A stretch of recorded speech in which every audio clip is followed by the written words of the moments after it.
అదే RTV app వార్తల్ని క్షణాల్లో చదివే అవకాశం ఉంటుంది. ఒక న్యూస్ పేపర్, ఒక టెలివిజన్ ఛానల్ మీ చేతుల్లో ఎప్పుడూ ఉంటాయి.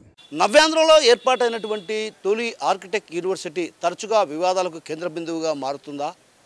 ఎందుకు వివాదాలకు దారితీస్తుంది?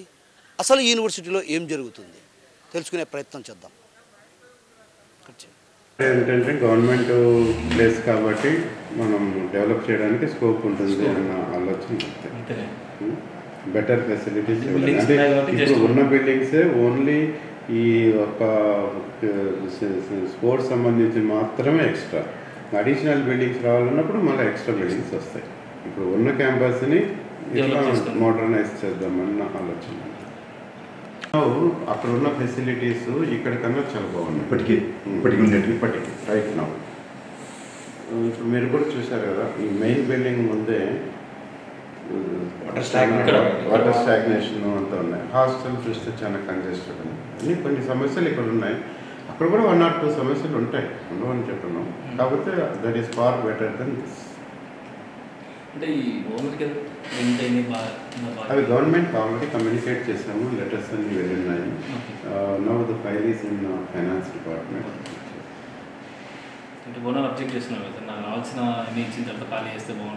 జనరల్గా ఏంటంటే తెలుగు రాష్ట్రం ఏర్పాటయ్యాక వైఎస్ జగన్మోహన్ రెడ్డి హయాంలో కడపలో వైఎస్ఆర్ ఆర్కిటెక్చర్ యూనివర్సిటీకి శ్రీకారం చుట్టారు.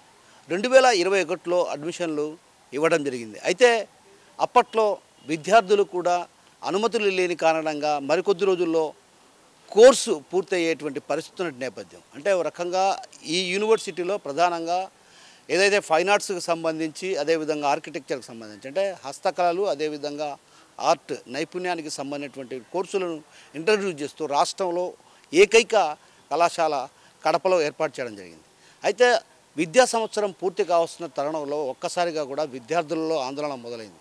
ఏదైతే విద్యార్థులు చదువుకున్న తర్వాత సర్టిఫికెట్లు పొందిన ప్రయోజనం లేదు, అంటే అనుమతులు లేని కారణంగా ఆందోళన బాట పట్టిన పరిస్థితి. అయితే ఆ క్రమంలో ఒక్కసారిగా విద్యార్థులు ఆందోళన బాట పట్టడం, అదేవిధంగా ప్రతిపక్షాలు కావచ్చు, అదేవిధంగా వామపక్ష పార్టీలు, విద్యార్థి సంఘాల నేతలు కూడా పెద్ద ఎత్తున ఆందోళన బాట పట్టడంతో నారా లోకేష్ ఈ విషయంపైన జోక్యం చేసుకొని ఈ వ్యవహారానికి సద్దుమణిగింది. అయితే తాజాగా యూనివర్సిటీ ఏర్పాటుకు ఏదైతే తాత్కాలికంగా ప్రైవేట్ భవనంలో కొనసాగుతున్న పరిస్థితి. అయితే ప్రైవేట్ భవనంలో కొనసాగుతున్నటువంటి నేపథ్యంలో వైవీయూలో కూడా స్థలాన్ని కేటాయించారు. అయితే నిర్మాణ దశలో ఉన్నటువంటి నేపథ్యం, అంటే నిర్మాణ దశలో ఉంది.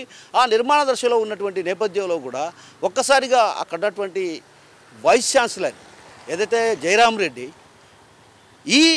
ఇక్కడ ఉన్నటువంటి అద్దె భవనంలో కొనసాగుతున్నటువంటి ఏదైతే ఆర్కిటెక్చర్ యూనివర్సిటీని వైవీలోకి తరలించేందుకు తీవ్రంగా ప్రయత్నాలు చేస్తున్నారు. అయితే ఆయనకు ఎవరు ఆదేశాలు జారీ చేశారేమో తెలియదు, కానీ మొత్తానికైతే అది వివాదాలకు దారితీస్తున్న పరిస్థితి కనిపిస్తుంది.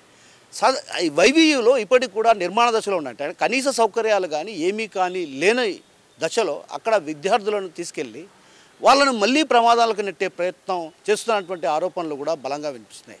ఎందుకంటే ఆర్కిటెక్చర్ యూనివర్సిటీలో సౌకర్యాలు లేవు. అంటే వైవీయూలో ఇప్పుడిప్పుడు భవన నిర్మాణ పనులు జరుగుతున్నాయి, కనీస వసతులు లేని పరిస్థితి.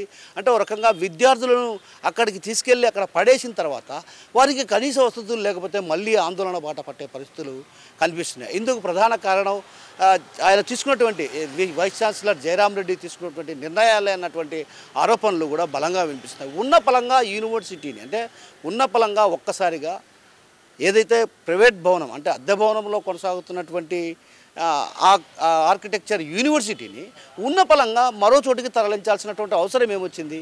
అంటే రాష్ట్ర ప్రభుత్వం ఏమైనా ఆదేశాలు జారీ చేసిందా? మరి ఆదేశాలు జారీ చేసినప్పుడు అక్కడ పూర్తి స్థాయిలో నిర్మాణం జరిగిందా? అసలు వైవీయూలో ఇప్పటి వరకు కూడా పూర్తి స్థాయిలో నిర్మాణానికి నోచుకునే నేపథ్యంలో విద్యార్థులను అక్కడికి తీసుకెళ్ళి వాళ్ళ ప్రాణాలకు ప్రమాదం జరిగితే ఎవరు బాధ్యత వహించాలి?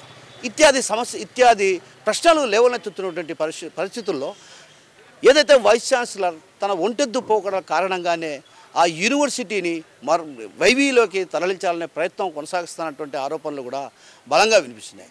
ప్రధానంగా అక్కడ కనీస సౌకర్యాలు కానీ కనీస వసతులు కానీ లేనప్పుడు విద్యార్థులు అక్కడ ఎలా ఉండగలుగుతారు? ఆ మాత్రం కూడా ఆలోచించాలి. అంటే విద్యార్థులు ఎవరో మనకు సంబంధం లేదు కదా అన్నటువంటి భావనతోనే ఆయన వ్యవహరిస్తున్నారంటే ఆరోపణలు కూడా బలంగా వినిపిస్తున్నాయి.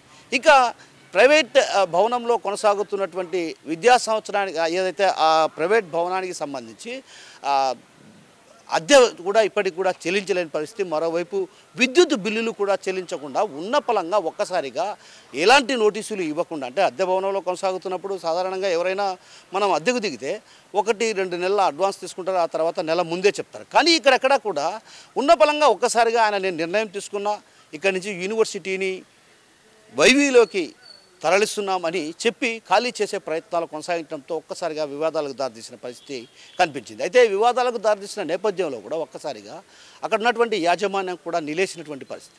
అంటే దీంతో ఒక రకంగా వివాదాలకు కేంద్ర బిందువుగా ఆర్కిటెక్ట్ యూనివర్సిటీకి సంబంధించినటువంటి వైస్ ఛాన్సలర్ వెళ్తున్నారన్నటువంటి ఆరోపణలు కూడా బలంగా వినిపిస్తున్నాయి. అక్కడ వసతులు అదేవిధంగా విద్యార్థులకు ఎలాంటి ఇబ్బందులు లేనప్పుడు అక్కడికి తరలించినా ఎవరైనా దాన్ని స్వాగతిస్తారు. కానీ ఇక్కడ జరుగుతున్నటువంటి పరిణామాలు ఏంటంటే, అక్కడ ఉన్నటువంటి ప్రైవేట్ భవనంలో ఉన్నటువంటి ఆ వ్యక్తి మరి డబ్బులు డిమాండ్ చేశారో మరి వేరే ఇతర కారణాలు తెలియదు, కానీ వైవీలోకి తరలించి ఉన్న పలంగా వైవీలోకి తరలిస్తే విద్యార్థులకు కనీస సౌకర్యాలు లేనప్పుడు అక్కడ ఎలా ఉండగలుగుతారు?